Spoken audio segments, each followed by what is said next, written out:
Woohoo!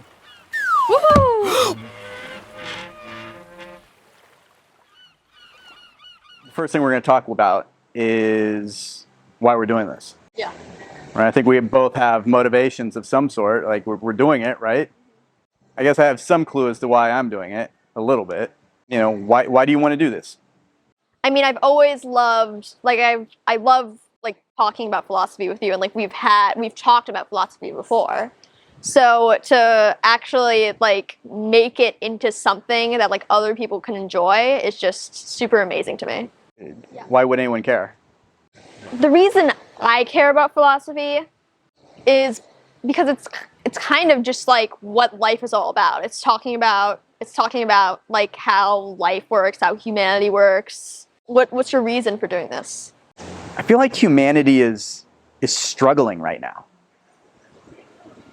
I feel like we're at this transition point in human history. I really do. I think that we're in a special, unique point in human history.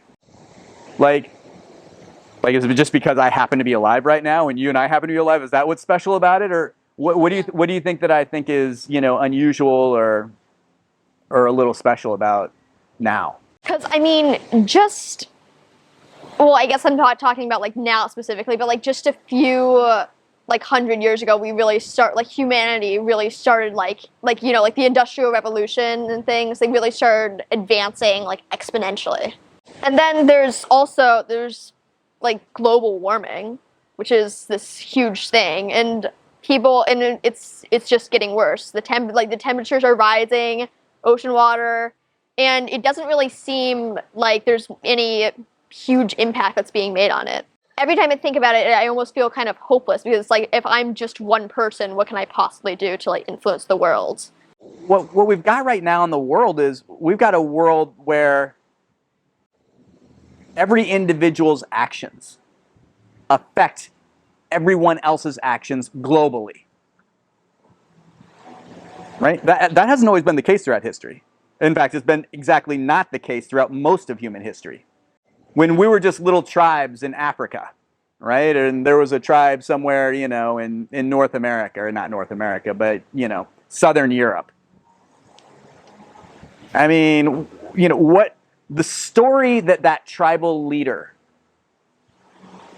told about the universe, right? Whatever magical being or whatever his story was about the universe, it didn't affect anyone besides his tribe. There's no tribe that can stop global warming, right? It's got to be a human decision. And for humans to make a decision on a global scale, we have to agree. Yeah, everyone has to agree to do something, and then everyone has to actually do it. So I want to throw out a possibility that I think is unique about this epoch as well. That's crazy. Throughout human history, right? We've been telling ourselves stories and telling each other stories and having conversations about the nature of the universe and the world and in ourselves, right? But throughout most of human history, we've just been kind of making that shit up. Yeah. Right? Yeah, no, I agree. Like we just been like, you know, I mean, you know, we look around. I mean, it wasn't totally made up bullshit, right? But like in terms of like, you know, the history of humanity, like before we existed, how our bodies and our brains and our minds and our spirits actually work, like we didn't know anything. No. We were just making that shit up. I mean, would you agree with me? I'm not being crazy saying that, am I? No, I don't think you're being crazy. Like, we're just like trying to like figure out something. We're trying to like answer questions that are like really hard to answer, and so we just... Right, and we never had the time or the opportunity or the technology or the amount of people to actually to run the numbers, essentially, right? To actually figure it out. And the crazy thing is this. I think we might be at this point in human history where we have just recently figured things out. We've built instruments that can see back in time billions of years right? We've kind of figured out how to understand the history of our planet. We've been able to look inside the brain. I mean, these things have all happened in the last 100 years. Have you thought about this, that how weird that is?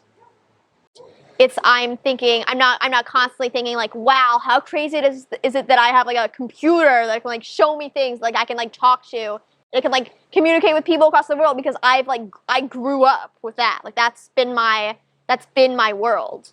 And so I don't really stop to think about it, but when you do stop to think about it, it just blows your mind how far you've come from like living in caves. But we clearly don't all agree. Yeah. Right? It's pretty clear that we don't agree, right? Like, very obvious. There's some deep, deep disagreements about the fundamental nature of the universe. Right? So, where's that coming from? It's a privilege to know things. It's a privilege to talk about things. It's a privilege to know what the problems are and have the free time and have the basic necessities to be able to like work on those problems. True. 100% true, right? But consider this. Even amongst people who have the time who have the education, who've been to college, still radical disagreement. Every time I see someone online and they're like, the Earth is flat, or they're like vaccines aren't real, or whatever stupid thing they've come up with, I just kind of like, I think to myself, how can that person actually exist? I'm like, you have a computer, like you have access to Google, you can look things up, you have the world's information at your fingertips, and you still are just spouting these baseless lies that seem to me are obviously untrue. And like, it's just, honestly, I'm not sure why people think like that. I have no clue how they got the thought in their heads in the first place, like, and how they actually managed to convince themselves that it was true, and how they have refused to actually see anything other than themselves. Like, is it narcissism? Is it they saw one thing when they were a kid, like their parents told them something when they were a kid, and then they were like, oh well, and they thought something once, and they were like, well, I can't be wrong, so they just refused to be wrong. You're so close to the reality of the situation. Like, you're so close, Faye. I feel like they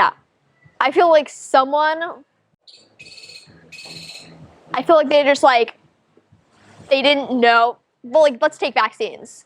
Vaccines are like super complicated, you know? Like, you don't know, I don't know what's going on in vaccines that like makes them work. So someone looked at that and they were like, that's complicated, I don't understand it. And they're like, okay, so it must be bad then. And then when a bunch of people started saying, no, it's actually good, like, here's all this proof that it's good, they were like, I don't really want to understand that now because I want to be right. Well, yeah, and you know, I think that you're painting a little bit of a simplistic and maybe an overly derogatory picture, right? I mean, I don't think people are fundamentally just, I don't know, wanting to live in ignorance, right? But let's just pull this back to the epoch we're in right now, right? We've been, as humans, essentially making things up for a couple 100,000 years, right? And those stories that we've been telling ourselves and that we created and that have become part of our society and our personhoods. So you think that the same reason that I don't think about computers because they're so fundamentally part of my life You think that's the reason that these people believe these things, because they were just told that way and they were just like, well, this must be the truth? When we're kids, like we don't know anything. You would believe Christianity is true if I had raised you, and your whole society and world had raised you to believe Christianity is true. Yes, obviously. Right? Where you're not that smart. You had no reason to question it. You have no reason to question it, right? Because belief is based on trust. It's not based on observation. It's based on who we trust. And, when you're young, you trust your authority figures. We've been telling ourselves the same story for thousands of years. And that story doesn't just go away. Right? It gets built into institutions. Yeah. It gets built into buildings. Like literally the physical structures and the way that we designed our societies and everything else. It was like all of that belief is instantiated in real physical, economic laws, morals. Lots of laws. It's there, it's real. And so what we're doing right now as human beings is we are in a world that we created while believing something that wasn't true. And we've just figured that out. There's no guarantee. Look, I know this whole conversation has been about how we finally discovered the truth and that's why this is the turning point of humanity. But there is no, I know, yeah, look, what if the world is a simulation, right? What if the universe was created yesterday and we just put here with all the memories in our brain to make it seem like it's always existed? Right. So you're bringing in some very ancient and interesting philosophical arguments. It's essentially the basis of what we would call skepticism. And I would posit to you that although, of course, there's no way to prove in any way that we're not in a simulation right now, for our discussion of this universe, right, the universe that we live in, it is... Wait, I was talking about dum-dums. It's fine. It is irrelevant. So by, the universe, we're talking about the universe that, humanity, from humanity's perspective. Because, the universe any other way doesn't really matter to humanity, because this is how we... Well, and it's beyond our ability to even discuss. Yeah, because this is from our perspective. So no matter what we do, it's pointless and completely meaningless, because it's meaningless. Right. So so fine. So if we can get away from the skeptical argument that way, right? There's still the very human question, which is, why should we believe we got it figured out this time? What makes this epoch any different than any other, people have always believed that they thought they had it figured out. Is this different? I think that now the truth that we believe in now is different than the truths that we believed a while ago. The truth that we're discovering now is different because we have proof. We have facts. We have things that we can actually. We have things that are are true from our perspective. We have instruments to measure things. We have ways to look at things that we wouldn't have been able to look at before. We have proof. We have proof that we have a moon because because some people have landed on it. At some point, imagine that we did start telling the one true story, right? Or we figured out the one true story. What would that look like in this world?